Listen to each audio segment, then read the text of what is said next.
আপনিও তো অনেকগুলো ভোট দিয়েছেন না, কখনো কোনো ভোট দেওয়ার পর আপনার কি আফসোস হয়েছে যে এই যে ভোটটা দিলাম জিনিসটা তো আসলে ঠিক হলো না, পরবর্তীতে আফসোস করছেন কখনো কোনো ভোট দেওয়ার পরে? যতটুকু আশা নিয়ে আমরা ভোট প্রদান করি, ৫ বছরের ব্যবধানে সেই আশাটা আর আহত হয়ে ফিরে আসে আমাদের মাঝে। যে কি আমাদের ভোটটা কি তাহলে মূল্যবান ছিল না? আমরা যে আশা নিয়ে ভোটটা প্রদান করেছি সেই আশাটুকু কি আমরা কি বারে বারেই পাবো না? সম্প্রতি কাল পর্যন্ত সেটা কি আমাদের দোষে হলো না? এ, উম, জাতীয় পর্যায়ের ইয়েদের কি বলে নেতাদের কারণে হলো না? আমাদের কোনো রুলস প্লে করার মধ্যে কোনো মিসিং ছিল, সে কারণে পেলাম না। সেটা অ্যানালাইসিস করে আসলে সঠিক একটা উত্তরের কাছে গিয়ে কোনো পর্যন্ত পৌঁছেনি।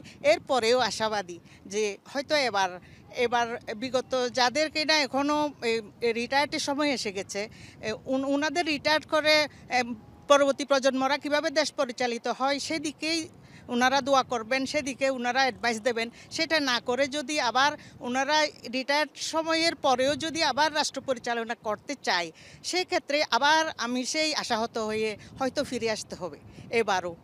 কিন্তু আমরা চাই না এবারের ভোটটাই অন্তত পক্ষে শেষবারের মতো দেখে যেতে চাই যে সেই ৪০ বছর আগে থেকে যে আশাটা বুকে বেঁধে রেখেছিলাম সেটা হয়তো এবার ইয়ে হতে যাচ্ছে, প্রতীয়মান হতে যাচ্ছে। এই আশা আমি রাখবো। অসংখ্য ভবিষ্যৎ। ধন্যবাদ।